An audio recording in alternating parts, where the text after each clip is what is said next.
Hi everyone, it's Patty from PS Paper Crafts. Thanks so much for joining me. It's the last Friday of the month, so my calendar, I have to come up with a new calendar for February, but we're going to make a carved wood technique, card using that technique, I should say. And I have to tell you, this is really a wow.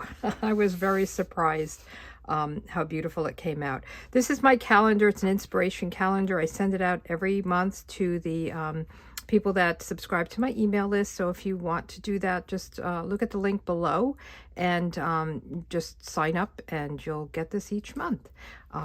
So let's get right into it. Isn't this so pretty? Gina K did this. I found a video and she's just really amazing. So I figured I'd give it a try and I couldn't believe how easy it is. So this one, I hate to say this embossing folder. I just absolutely love this. This embossing folder, let me get it, is retired. So it's a Stampin' Up! Embossing folder. It's called Layered Florals 3D embossing folder. And I just thought it is so pretty. And then this one, I said, well, let me give it another try with a different folder. And this one is the Gathering Leaves embossing folder. It is nice. I think this would be a great masculine card. It's kind of plain. So you are on my mind. There are simply no words for this. And then to a fabulous friend, happy birthday. And these are from the product of the month. So every month Stampin' Up! Has a product of the month, and you can get it for $5 if you spend $75 on product. Now the $75 is before or after rewards. So if you use rewards and you get your total down below 75, it won't work, just as a FYI. And it, of course, is before shipping and tax. But look at this. This is fantastic sayings. I really love them. This happy birthday. So what I did was I just broke it in half. And actually the stamp is big enough where you don't even have to mask it. So you can really just ink up this part if you go on the edge of your ink pad. Or you can put some post-it over here and do it that way. So we are going to do that today, so you'll see how that works. But aren't they pretty? So today we're going to use a different embossing folder, and I don't know how it's going to come out. We'll see. We're going to use the sunflower. I thought it was good with a lot of, you know, like a lot of detailed floral or whatever, not just kind of a plain one. But this one is nice. So it looks like boards, planks. So I think that's the name, the wood technique. So we're doing some scoring, and then we're doing embossing, and we're adding ink, and there's a lot to it, but it's super, super easy. And it really is, I think, a wow. So I have early espresso. I'm going to make it similar to this one, the similar colors. This one I used early espresso, crumb cake, and pool party. And then on this one I used crumb cake, pecan pie, and Lost Lagoon. So a little bit different, but and this is my inside layer, and this is my sentiment. So let's put this aside. So you are going to need a piece that's 3.5 by 4 3/4. Okay, so that's our first piece. And we are going to, you can use whatever scoring tool you want. We are going to score it. We're going to put the 3.5 side up here, and we are going to score it every 1/2 inch. So we're going to do a 1/2 inch, just go up and down, and then we're going to move it into 1 inch.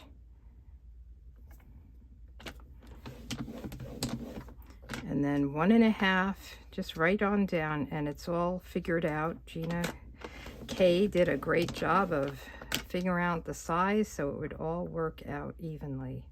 So 2 inches, 2.5 inches, 3 inches. I think that might be the last one. Okay. So now you have this piece that has every 1/2 inch scored. All right, so now comes the fun part. We are going to use I'm going to use a lighter brown, and I think you could probably do this in grays as well to get a gray look. And we are just going to take our ink pad and just go right down. So this is crumb cake. I'm going to turn it around and go this way. And I think even this you could just use this as, oops, let me do it this way, as like a plank, like if you wanted to just have a wood background, especially for a guy card. So here we have it. That's the first step. Next step is we are going to emboss it. So let's get this, and we're going to emboss it kind of, I'll call it backwards. So when you have your embossing plate with your Stampin' Up, if you're using a Stampin' Up one, and you normally would put it in here and you're embossing up, we want to turn it around and emboss it down. And I want to kind of get a good amount of flowers. Let's see. I want to really cover it as much as I can. So I'm going to go like this. So we have the back side, or you could, you know, put it in this way, turn it upside down. And let's get our machine. So I'm using my base plate, and then this is a 3D embossing folder, so I'm using my specialty number 4 plate. And that's how the Stampin' Up machine works. You'll have to know whatever machine you have, or folder, what works for your sandwich. Okay, so let's take this out and put this back. Okay, and let's see what it looks like. So it's coming along. And now we're going to take a darker color. So I'm using Early Espresso, and we're going to do the same thing. So you'll see this is the embossed side, right? This is the debossed side. So we're working on the debossed side. And we're just going to do the same thing. Look at that. Isn't that cool? And you can do as much inking as you want. This is really big sticking out there. All right, and then I added Pool Party, and that gave it, I don't know how it's going to come. It's all different on this. It kind of filled in some other spaces. So let's see how it looks. Again, I haven't done this. It kind of gives it a, I don't know, is the right word a patina look? I think I should do my stamp pad that way. So isn't that gorgeous? I love it. I think it's so pretty. I still like this one though. So try it with whatever embossing folders you have. I didn't use it on a regular embossing folder, only the 3D. I'm not sure how that would work.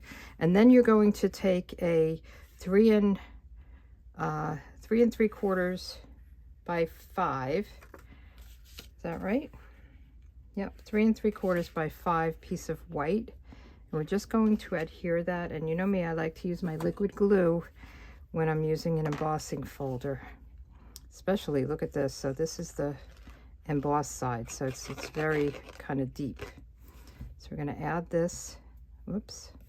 I got ink on it. So let's go this way. I got ink on this. Okay, let's get another one.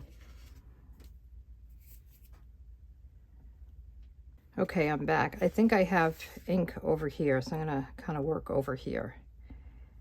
And this is going to give us just a nice little border.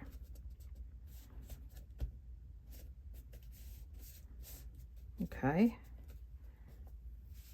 And then we're going to add this to the card base. See how easy it is though? And I think it's just beautiful. Very different, very kind of earthy. And we'll put this down like this.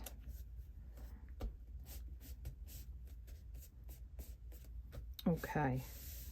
So on this one, I'm going to do the same thing, the Fabulous Friend, because I like that as a birthday card. So I have just a 1/2-inch strip. I always save these 1/2-inch strips when I cut my card, inside layers or front layers. And we're going to do that in Early Espresso. And this one I think goes end to end. So this one is 3 3/4 by 1/2. And we'll stamp it right in the center. To a Fabulous Friend.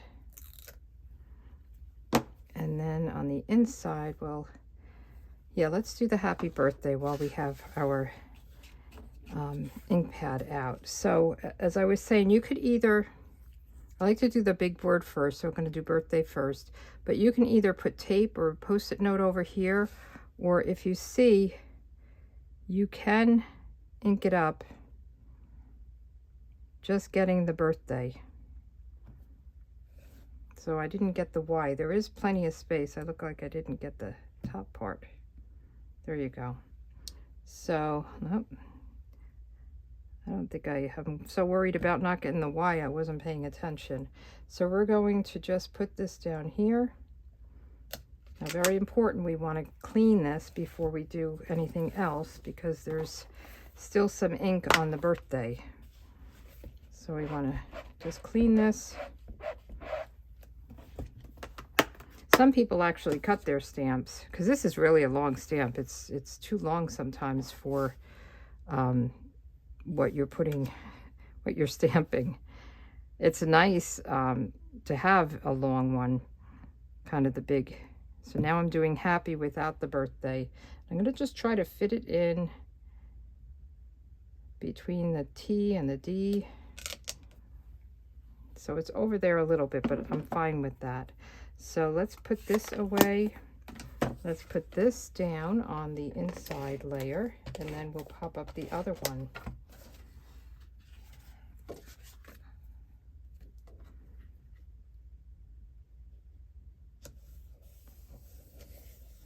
I'm afraid I'm going to get ink on it. So let's get some dimensionals, some right here. And we'll just put this on the front and then put some bling on it. I'll show you what I use for the other cards. I may use something different for this. It kind of worked out good because it was all the colors I needed. I'll show you that in a second. So this we're going to have right down here. And we're going to go from the end of the white to the end of the white. So it kind of meets it. To a Fabulous Friend. So on these I used these earthy matte dots. So there is Lost Lagoon in here. There's Pecan Pie and there's Early Espresso. And that might be Cherry Cobbler. I'm not sure. They used to say it on the back. But it's on, you know, online. But I think for this one, I was thinking of using these, the clear ones. These are pearlized faceted circles, and I am just using them a lot lately. I really love them. They just give a nice, pretty, that popped up, pretty kind of shine. So I will put one down here, and then up here, and another one, a little one up here. Oops. All right, so this is called the Carved Wood Technique, Gina K. What do you think? Which one's your favorite? Let me know. Thanks a lot. Have a good one. And I will be, I'm working on the new calendar for next month, and I'll be sending that out to everyone who subscribes to my email list, and then you'll get to see what next month Friday videos are about. Have a good week and stay warm and safe. It's snowing here again. Crazy. Thanks.